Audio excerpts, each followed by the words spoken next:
Good morning everyone. My name is Archana Anand from 1UPME company, Madan Mohan Malviya University of Technology. Today I am going to discuss about organization training, NCC song and revised training philosophy. NCC का मोटो है एकता और अनुशासन, संगठन, प्रशिक्षण और NCC गान, camp प्रशिक्षण, समाज सेवाओं से अवगत कराना, इंस्टीट्यूशनल ट्रेनिंग, रक्तदान, स्वच्छता अभियान, एनसीसी छात्रों का एनसीसी में भविष्य, यह सब हमें संगठन प्रशिक्षण द्वारा सिखाया जाता है। संगठन प्रशिक्षण का उद्देश्य है कि छात्रों को अवगत कराना कि संगठन प्रशिक्षण क्या है, प्रशिक्षण प्रतिक्रिया क्या है और एनसीसी सॉन्ग का क्या महत्व है। पाठ्यक्रम को 5 भागों में बांटा गया है। पहला पाठ हमें यह बताता है कि कितने तरह के एनसीसी संगठन हैं और उनका क्या दायित्व है। दूसरा भाग हमें यह बताता है कि कितने तरह के एनसीसी यूनिट्स हैं, कितने कैडेट्स चाहिए और उनकी क्या क्षमता है। तीसरा भाग हमें ट्रेनर्स के बारे में बताता है। चौथा भाग हमें प्रशिक्षण प्रतिक्रिया के बारे में बताता है। पांचवा भाग हमें एनसीसी सॉन्ग के बारे में बताता है। पहला भाग यह बताता है कि कितने तरह के एनसीसी संगठन हैं। पहला headquarter director general NCC, directorate, group headquarter, battalion और कंपनी हेडक्वार्टर। आर्मी में 3 तरह के एनसीसी संगठन होते हैं, टेक्निकल, मेडिकल और नॉन टेक्निकल। एयर में फ्लाइंग और टेक्निकल, नेवी में मेडिकल, नेवल, टेक, डॉकयार्ड इत्यादि। TRG EST, women officers training academy Gwalior और officers training academy Kamptee. Organisation structure को कुछ ऐसे बांटा गया है। DG NCC, lieutenant general, ADG, DDG. 17 directorates हैं जिसमें से 12 आर्मी, 2 नेवी और 3 air force. WOTA Gwalior, OTA कमटी, 96 group headquarters, 86 army, 4 navy, 6 air force. 814 units हैं जिसमें से 684 army, 86 navy, 69 air force. Constitution structure और भी भागों में कुछ इस प्रकार बांटा गया है। डीजी एनसीसी में lieutenant general Vinod Vashishtha, AVSM VSM, senior most NCC officer. इनकी जिम्मेदारियां कुछ इस प्रकार निम्नलिखित हैं।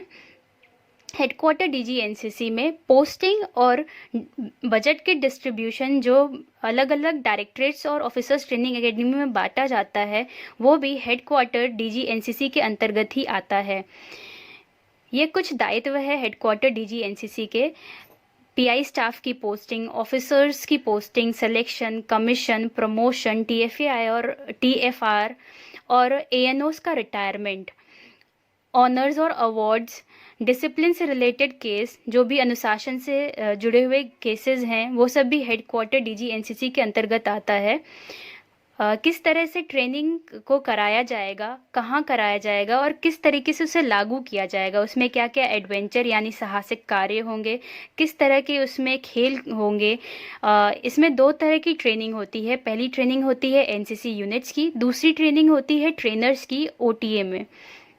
एनसीसी डायरेक्टरेट जो है स्टेट लेवल संगठन है जो कि कमांड किया जाता है एडीजी और मेजर जनरल द्वारा। यह एक कड़ी है डीजी एनसीसी और राज्य सरकार के बीच। ये रिस्पॉन्सिबल है यानी कि जिम्मेदार है राज्य में जितनी भी एनसीसी से जुड़ी प्रतिक्रियाएं हो रही हैं। इसमें 17 डायरेक्टरेट हैं, 12 आर्मी के, नेवी के 2 और एयरफोर्स के 3। हर एक डायरेक्टरेट में 3 से 14 ग्रुप हेडक्वार्टर है और हर एक डायरेक्टरेट के साथ एक सब एरिया हेडक्वार्टर होता है। एनसीसी डायरेक्टरेट की बनावट स्टेट में कैडेट्स की संख्या पर निर्भर करती है। एडीजी के अलावा डीडीजी और डीआईआर ट्रेनिंग भी होती है। डायरेक्टरेट्स की शाखाएं हैं training, PLG and CORD, LGS, PRS, ACCTS, state cell, SHDC, store holding और distribution cell. NCC group headquarter जो होता है उसको कमांड किया जाता है ब्रिगेडियर द्वारा। इसमें कुल मिलाकर 96 ग्रुप हेडक्वार्टर्स हैं। इनकी सुचारू रूप से जो काम करने की और जो कार्य हैं वो कुछ इस प्रकार निम्नलिखित हैं। दूसरे पार्ट में हमें बताया गया है कि कितने तरह के एनसीसी यूनिट होते हैं। पहला और ये जो है इसको एनसीसी के अंतर्गत एक्ट के अंतर्गत ही बनाया गया है। इसमें सीनियर जूनियर डिवीज़न होता है जो जुलाई 1948 में आया। Girls wing, senior wing, junior wing जुलाई 1949 में आया। एयर विंग अप्रैल 1950 में आया। नेवल विंग जुलाई 1952 में आया। कितने तरह के एनसीसी यूनिट्स हैं यह यहाँ पर बताया गया है। आर्मी में armoured, artillery, engineering, signal, medical, RNV, EME, composite, infantry, girls, navy, air force, कुल मिलाकर 814 बटालियन या रेजिमेंट्स हैं। संगठन में एनसीसी यूनिट्स कितने हैं ये बताया गया है। एनसीसी बटालियन 4 से 7 कंपनी है सीनियर डिवीज़न सीनियर विंग की, और 5 से 24 ट्रूप्स हैं जूनियर डिवीज़न और जूनियर विंग के। 160 कैडेट्स हैं हर कंपनी में, 100 कैडेट्स हैं हर ट्रूप में। जो पीआई स्टाफ हैं उनका जो रोल होता है कि कितने कैडेट्स को भर्ती किया गया है इसके बारे में उनको जानकारी होनी चाहिए। एक जेसीओ और 2 एनसीओ हर कंपनी में होते हैं। एक नायक और सिपाही जीडी स्टोरमैन एक एनसीओ और 1 से लेकर 5 ट्रूप्स में होते हैं। 2 एनसीओ 6 से 10 ट्रूप्स में होते हैं। एक जेसीओ और 2 एनसीओ 11 से 15 ट्रूप्स में होते हैं। एक जेसीओ और 3 एनसीओ 16 से 24 ट्रूप्स में होते हैं। एक कंपनी में 200 कैडेट्स होते हैं। पीआई स्टाफ 1 जेसीओ और 6 एनसीओ होते हैं। कैडेट्स की स्ट्रेंथ जो होती है हर ऑर्गेनाइजेशन में उसके बारे में बताया गया है। सीनियर डिवीज़न बॉयज़ में प्लाटून में 52 आर्मी में होते हैं, 50 नेवी में, 100 एयरफोर्स में। कंपनी जो होती है 160 आर्मी में, बटालियन 640, 1120, नेवी में 200 से 400, एयरफोर्स में स्क्वाड्रन 200। सीनियर विंग में प्लाटून जो होता है वो 52 का होता है। कंपनी 160 की होती है और बटालियन 320 से लेकर 1120 तक होता है, जिसमें 2 से 7 कंपनियां होती हैं। जूनियर डिवीज़न में ट्रूप्स में 100 आर्मी में होते हैं, नेवी में 100 और एयरफोर्स में 100। हर एक सीनियर डिवीज़न विंग में 24 ट्रूप्स होते हैं। जैसे कि हमें पता है एक ट्रूप 100 कैडेट्स का होता है, तो कुल मिलाकर 2400 कैडेट्स होते हैं। इन्फेंट्री बटालियन जो होती है बॉयज़ की 4 से 7 कंपनीज होती हैं इसमें सीनियर डिवीज़न आर्मी विंग में। तो ओसी और एडमिनिस्ट्रेशन ऑफिसर्स जो होते हैं, अगर 4 बटालियन है तो हर एक में एक ओसी और एक एडमिनिस्ट्रेशन ऑफिसर होता है। जेसीओस जो इंस्ट्रक्टर होते हैं, सूबेदार मेजर, अगर 4 बटालियन है तो 1 सूबेदार मेजर है, 3 सूबेदार हैं। 5 बटालियन है तो 1 सूबेदार हैं, 1 सूबेदार मेजर हैं और 4 नायब सूबेदार हैं। 6 कंपनी बटालियन है तो 1 सूबेदार मेजर हैं और 5 सूबेदार हैं। 7 कंपनी बटालियन है तो 1 सूबेदार मेजर हैं और 6 सूबेदार हैं। एनसीओज इंस्ट्रक्टर हवलदार जो होते हैं 4 बटालियन में 8 होते हैं और स्टोरमैन 1 होता है। रिवाइज ट्रेनिंग फिलॉसफी यानी प्रशिक्षण पद्धति में जो बदलाव लाए गए उसमें 3 गतिविधियों के बारे में बताया गया है, जैसे कि आर्मी विंग की गतिविधि, नेवल विंग की गतिविधि, एयर विंग की गतिविधि। यह पूरा बदलाव जो ट्रेनिंग फिलॉसफी में लाया गया है इसका सिर्फ एक ही लक्ष्य है कि छात्रों को बताया जाए कि हमारे लिए प्रशिक्षण क्यों आवश्यक है और यह फिलॉसफी हमारे लिए क्यों ज़रूरी है। जब से एनसीसी की शुरुआत हुई तब से ट्रेनिंग फिलॉसफी में बहुत सारे बदलाव किए गए। यह बदलाव हमारे सांस्कृतिक एवं सामाजिक कार्यक्रमों को देखते हुए किया गया, सामाजिक प्रक्रियाओं को देखते हुए किया गया। हालांकि ग्लोबलाइजेशन के बाद इसमें कोई भी बड़े बदलाव नहीं लाए गए हैं। जब से जो ट्रेनिंग फ़िलॉसफी है 2013 में बदला है तब से यह बहुत ज़्यादा प्रैक्टिकल यानी व्यवहारिक और पर्यावरणीय यानी इन्वायरमेंट ओरिएंटेड बन गया है। यहाँ पे हम अपना देख रहे हैं विज़न, जिसमें बताया गया है कि कैसे हम एक शक्तिशाली स्वयं सेवक बने तथा एक अच्छे लीडर बने जो कि हर एक क्षेत्र में अपना निर्णय खुद ले सके। साथ ही साथ हम कैसे एक जिम्मेदार नागरिक बने।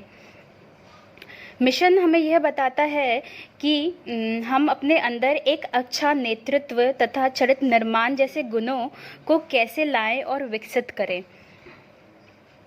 बुनियादी मूल्य यानी कोर वैल्यूज़ ट्रेनिंग फ़िलॉसफ़ी के हमें यह बताते हैं कि हमारे अंदर देश प्रेम होना चाहिए, राष्ट्र एकता एवं एकजुटता, भारतीय संविधान के लिए सम्मान होना चाहिए, समाज सेवा होनी चाहिए, स्वस्थ जीवन शैली होना चाहिए। साथ ही साथ हमारे पास सामाजिक रूप से दिव्यांग नागरिकों के लिए संवेदनशीलता होनी चाहिए, संयम और आत्म जागरूकता होनी चाहिए, ईमानदारी, व्यवहार, सुरक्षा, दृढ़ता और कड़ी मेहनत के मूल्य भी हमें बताए जाते हैं इस ट्रेनिंग फ़िलॉसफ़ी में। ज्ञान, बुद्धि और विचारों की शक्ति के परिणाम के बारे में भी हमें बताया जाता है। ट्रेनिंग कॉन्सेप्ट यानी प्रशिक्षण अवधारणाएं हमें यह बताती हैं कि युवाओं को कैसे हम एक शक्तिशाली युवा बनाएं और उनके अंदर कैसे कौशलता को विकसित करें जो कि हर एक क्षेत्र में झलके। ट्रेनिंग कॉन्सेप्ट यानी प्रशिक्षण अवधारणाओं को 3 मुख्य भागों में बांटा गया है: चरित्र निर्माण, बेसिक मिलिट्री ट्रेनिंग और समाज सेवा। यह हमें बताता है कि कैसे हम आधुनिक तरीके से अपनी सोच को विकसित करें। इसमें हर रोज़ मूल्यांकन, हर तरह का मूल्यांकन भी शामिल है और साथ ही साथ इसमें ट्रेनर्स की ट्रेनिंग भी शामिल होती है। ऑब्जेक्टिव यानी उद्देश्य, इसका उद्देश्य यह है कि हम कैसे एक जिम्मेदार नागरिक बने, समाज में अपना योगदान कैसे दें, अच्छे काम करने की प्रेरणा करें हमेशा, और आर्म्ड फोर्स ज्वाइन करने की यानी सेना दल को ज्वाइन में सम्मिलित होने के लिए क्या क्या हमें प्रेरित करे उसको अपने अंदर विकसित करें। अपने सॉफ्ट स्किल को कैसे हम अच्छा करें। ट्रेनिंग प्रिंसिपल्स यानी ट्रेनिंग के सिद्धांत और नियम जो हमने पहले भी बताया है। ट्रेनिंग मेथोलॉजी यानी ट्रेनिंग पद्धति या प्रशिक्षण पद्धति, इसमें बताया जा रहा है कि कैसे हमें एक इंस्टीट्यूशन की स्थापना करनी चाहिए। कैंप, समाज सेवा, यूथ एक्सचेंज प्रोग्राम, साहसिक कार्यों की, खेल की, ट्रेनर्स की ट्रेनिंग के बारे में भी बताया जा रहा है और जिससे कि हमारे जीवन का अच्छा और महत्वपूर्ण विकास हो पाए। अंत में ये कहा गया है कि एनसीसी एक महान संगठन के रूप में बहुत सारे वर्षों पहले ही सामने आ चुका है, जो युवाओं को शिक्षा देती है जिसमें सॉफ्ट स्किल से लेकर सेना दल की प्रक्रिया भी शामिल है। ट्रेनिंग फ़िलॉसफ़ी हमें यह बताती है कि कैसे हम एक अच्छी ट्रेनिंग कर सकते हैं और साथ ही साथ हमें बताती है कि कैसे हमें आधुनिक तरीके से आगे बढ़ते रहना चाहिए तथा हमें दुनिया के साथ उनको पूरी टक्कर देते हुए अपनी ट्रेनिंग को जारी रखना चाहिए।